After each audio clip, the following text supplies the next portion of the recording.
Bismillahirrahmanirrahim. Assalamualaikum warahmatullahi wabarakatuh.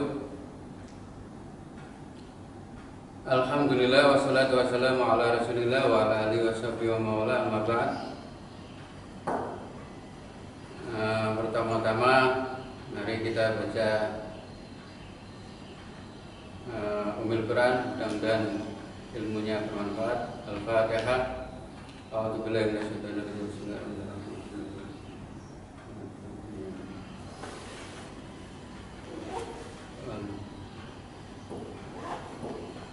Untuk anak kelas 11 ini masuk ke bab kedua, pertemuan kedua, ada di halaman 8. Kitabnya saya minta dibuka halaman 8. Saya artikan dulu. Bismillahirrahmanirrahim. Qala ba'dul mutaakhirin dawuh sapa sebagian ulama mutaakhirin. Ulama mutaakhirin itu adalah ulama di atas abad ke-5 Hijriah. Kalau abad 1 Hijriah sampai abad ke-5 digolongkan ulama mutaqaddimin atau ulama salaf. Tapi kalau di atas abad ke-5 Hijriah ke atas digolongkan ulama mutaakhirin atau ulama khalaf. Lawannya ulama mutaqaddimin atau ulama salaf.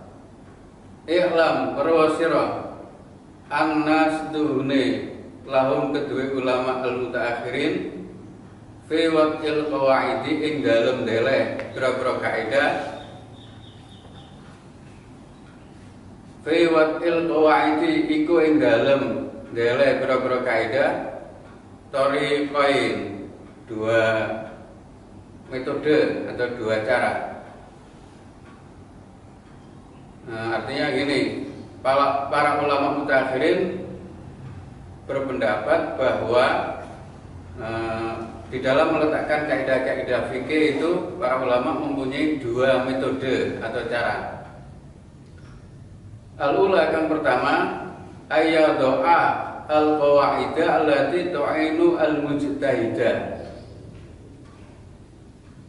Yang pertama para ulama itu meletakkan beberapa kaidah-kaidah fikih yang membantu seorang mujtahid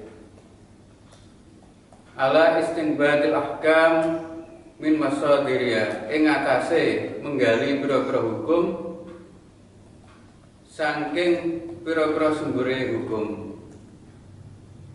Para ulama meletakkan kaidah itu membantu para mujtahid, yaitu para ulama ahli ijtihad di dalam menggali hukum-hukum fikih dari sumber-sumber hukum fikih. Nah, sumber-sumber hukum fikih itu adalah yang utama Al-Quran dan hadis. Kemudian ada ijma dan qiyas.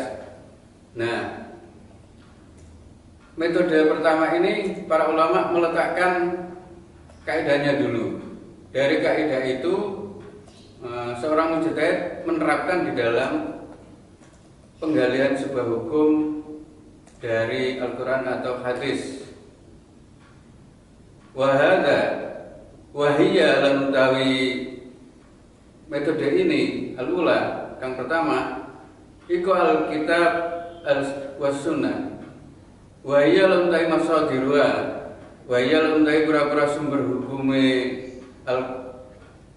al-ahkam iku al-kitabu kitab Al-Quran was-sunnah lan sunnah wal ijma lan ijma atau sepakatnya para ulama wal qiyas lan qiyas.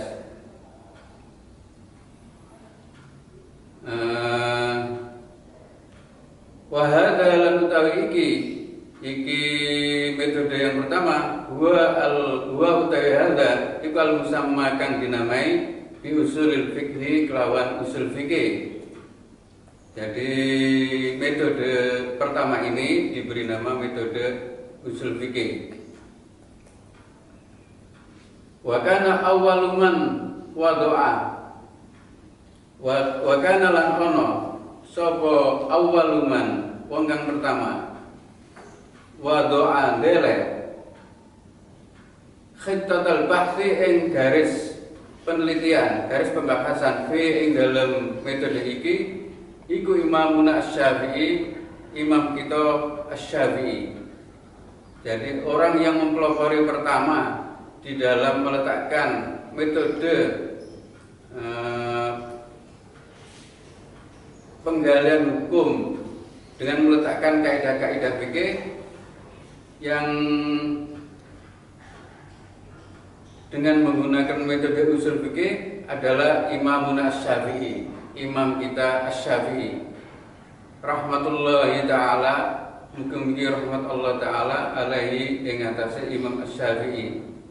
Wa ridwanuhu lan ridhoi Allah fasannafa maka menyusun sapa al-Imam Asy-Syafi'i kitabahu ing kitab Imam Asy-Syafi'i Ar-Risalah, kitab Ar-Risalah. Jadi metode pertama di dalam penggalian hukum di kaidah-kaidah fikih itu pertama para ulama meletakkan kaidahnya dulu. Jadi kaidahnya diletakkan dulu, kemudian seorang mujtahid menggunakan kaidah itu di dalam penggalian sebuah hukum dari sumber hukum yaitu Al-Quran dan hadis atau ijma dan qiyas. Dan metode ini diberi nama metode usul fikih. Contoh misalnya ada kaidah usul fikih namanya al-amru lil wujub. Perintah itu menunjukkan wajib. Al-amru perintah atau sehat amar lil wujub menunjukkan wajib. Kaidah usul fikih ini diterapkan oleh para ulama mujtahid misalkan ke ayat Al-Quran. Contohnya misalkan aqimus shalah. Aqimu adalah fi'il amar atau sehat amar yang berarti perintah. Tegakkanlah oleh kamu sekalian as-shalah pada sholat.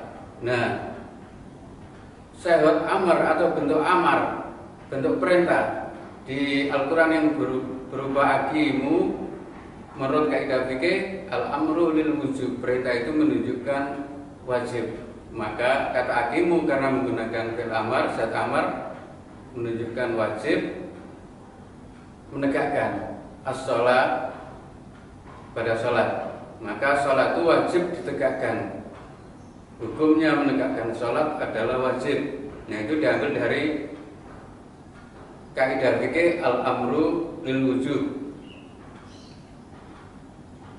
Nah pelopornya di kaidah fikih, di kaidah usul fikih ini adalah Imam Asy-Syafi'i. Kitab yang pertama kali disusun nama kitabnya adalah Ar-Risalah.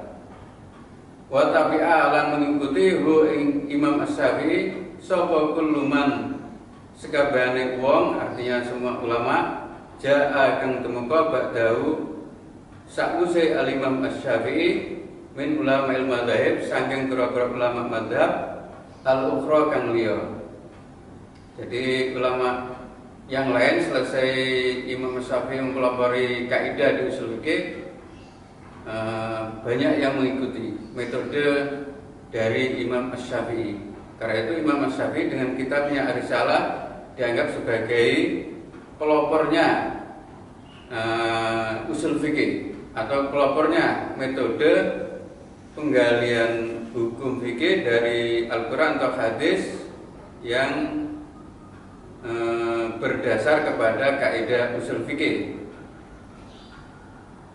Wala yamtari lan ora mengingkari fi dzalika ing dalem mengkono-mengkono Imam Asy-Syafi'i, artinya bahwa Imam Asy-Syafi'i itu sebagai orang yang mempelopori di dalam meletakkan kaidah usul fikih, tidak ada yang bisa mengingkari illa mukabir wa mu'anid, kejaba wong kang mukabir takabur atau gumedi, sombong, mukabir, mu'anid, wong kang pembangkang, artinya wong kang kurang bisa menerima kebenaran, mu'anid.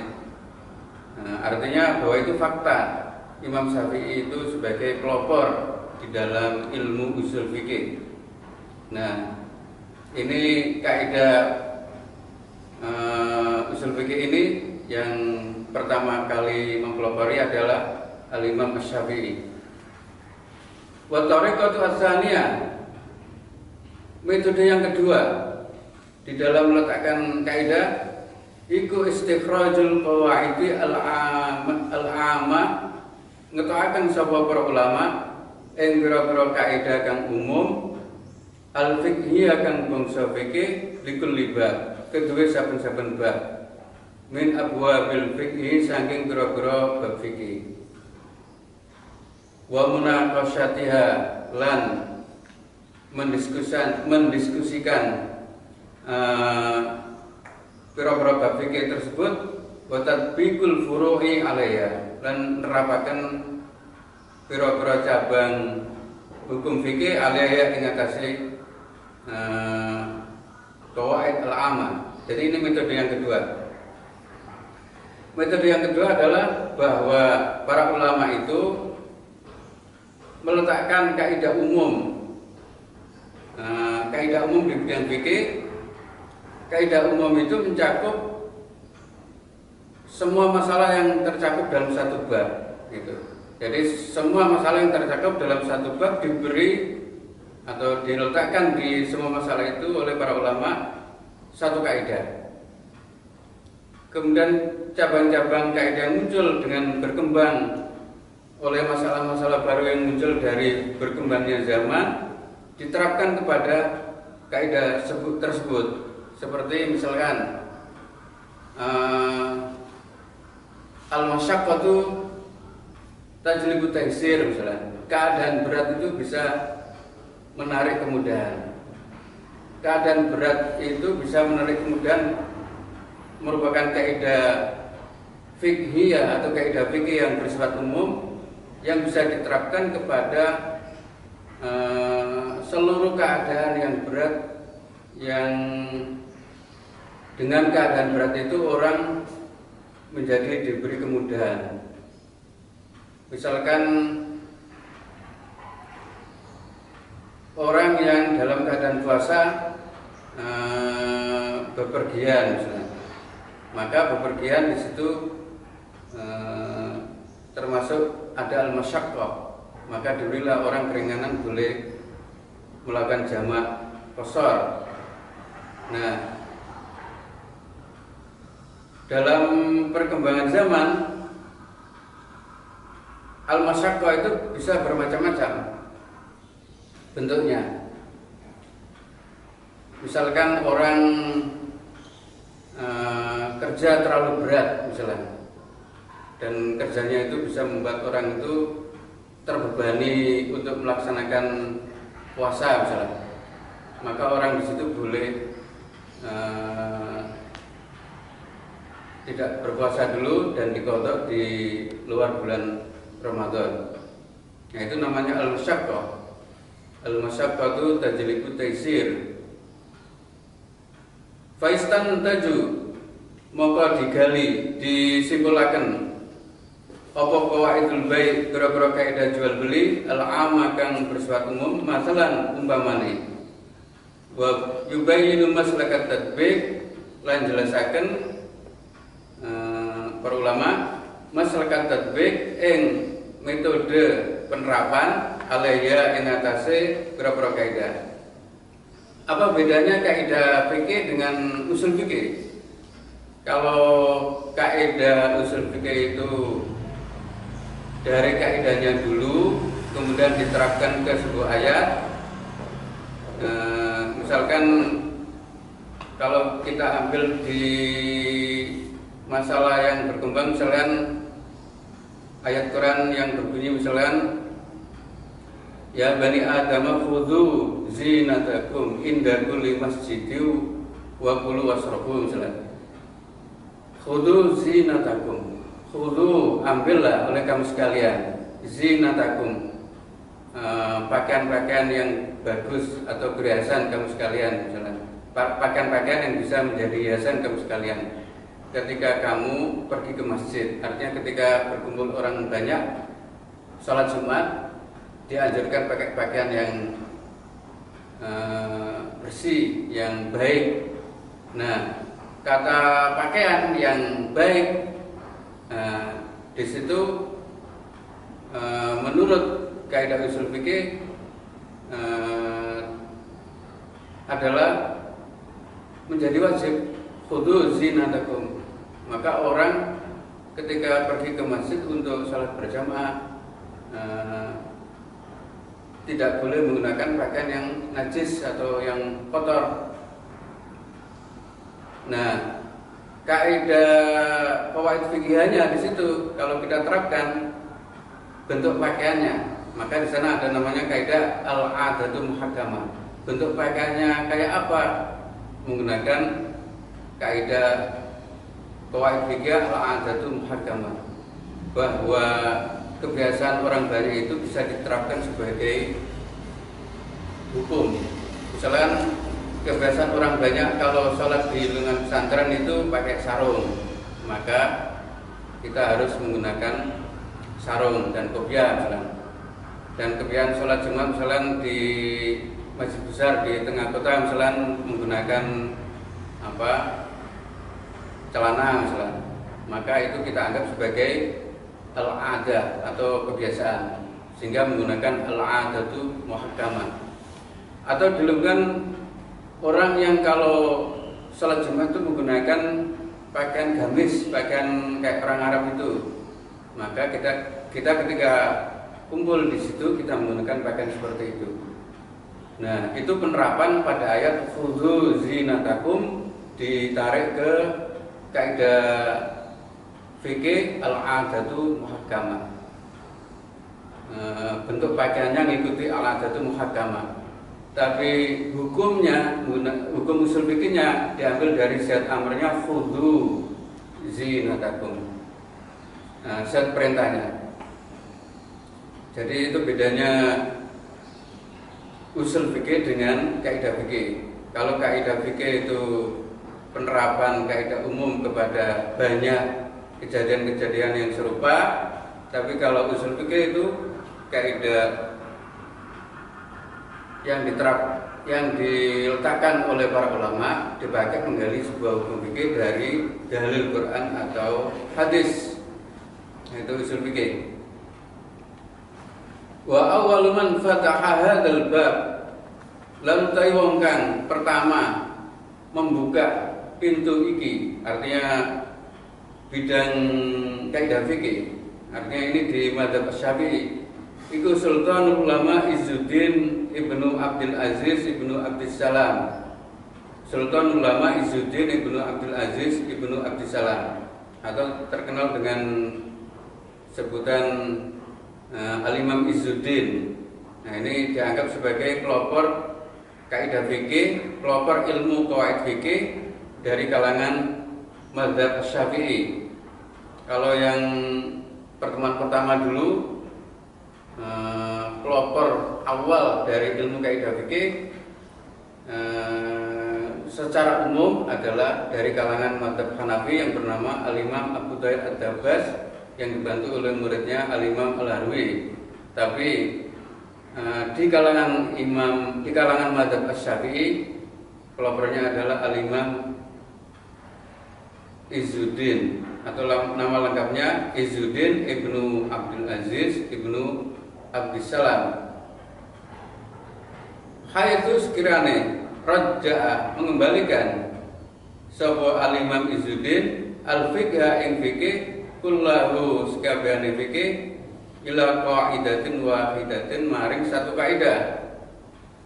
Wa ya lan utawi satu kaidah iku i'tibarul masalihi ing nimbang-nimbang pira-pira kemaslahatan wa dar'il mafasidi lan nolak ing pira-pira kerusakan.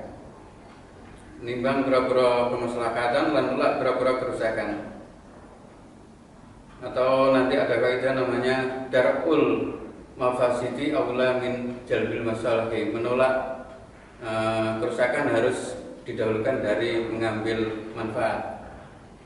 Wa'alafa fi dzalika alan menyusun sapa Imam Izzuddin fi dzalika ing dalem mengkono-mengkono kaidah fikih kitab ini ing dua kitab yudha akan dinamai ahaduma salah sejune dua kitab bil qawaidus sughra kelawan nama qawaidus sughra wal akhar lan kang liya bil qawaidul kubra kelawan nama qawaidul kubra. Dua kitab di bidang kaidah fikih, di bidang qawaid fikih yang pertama kali disusun oleh Al-Imam Izzuddin. Nama kitabnya adalah Al-Qawaidul Kubra dan Al-Qawaidus Sughra. Qala usdawuhu ing Al-Imam Izzuddin sapa Sayyidi Al-Imam As-Sayyidi fi Al-Asba wan Nadhairi ing dalam kitab Al-Asba wan Nadhair An-Nahwiyah. Jadi kesimpulannya, kalau pelopor ilmu qawaid di madzhab Syafi'i adalah Al-Imam Izzuddin Ibnu Abdissalam, kalau pelopor di bidang ilmu ushul fikih adalah Al-Imam Asy-Syafi'i. Kalau Al-Imam Asy-Syafi'i kitabnya namanya Ar-Risalah, kalau Al-Imam Izzuddin nama kitabnya adalah Al-Qawaid As-Sughra dan Al-Qawaid Al-Kubra. Jadi ini dua metode para ulama di dalam meletakkan kaidah-kaidah fikih, terbagi menjadi dua, kaidah usul fikih sama kaidah qawaid fikih. Banyak contoh-contoh yang bisa kita gunakan untuk memahami perbedaan antara dua kaidah ini. Contoh tentang larangan misalnya. Di dalam kaidah usul fikih ada kaidah an-nahyu litahrim. Larangan itu menunjukkan pengharaman. Kalau ada larangan atau ada syarat nahi di dalam Al-Qur'an, maka syarat nahi itu menunjukkan larangan atau pengharaman. An-nahyu litahrim. Misalkan di Quran ada lafaz wala taqrabuz zina misalnya. Wala taqrabu. Nah, kata wala taqrabu itu dinamai dengan syarat nahi. Az-zina kepada zina. Maka az-zina di situ dihukumi haram karena didahului dengan syahwat an-nahi, yaitu wala taqrabu. Janganlah kamu dekat-dekat zina. Kata wala taqrabu tergolong syahwat nahi dan menunjukkan kepada keharaman. Untuk pertemuan ilmu qawaid fikih kelas 11 saya kira cukup sampai di sini dulu. Kita lanjutkan minggu depan, dan ini pertemuan tentang metode peletakan para ulama kaidah-kaidah fikih dan kaidah usul fikih. Saya simpulkan, pertama metodenya metode usul fikih, yang kedua adalah metode qawaid fikih. Metode usul fikih pelopornya Imam Syafi'i, dan metode qawaid fikih pelopornya di kalangan madzhab Hanafi Al-Imam Abu Dawud Ad-Dabbas, dan di kalangan madzhab Asy-Syafi'i pelopornya Al-Imam Izzuddin. Ini dulu, mudah-mudahan manfaat, dan anak-anak kelas 11 saya harap memiliki kitabnya, yaitu kitab Idhaful Qawaid Fiqhiyah, dan bisa mengikuti materi kaidah fikih di rumahnya. Mudah-mudahan manfaat ilmunya. Ila liqa, akhirul kalam. Wassalamualaikum warahmatullahi wabarakatuh.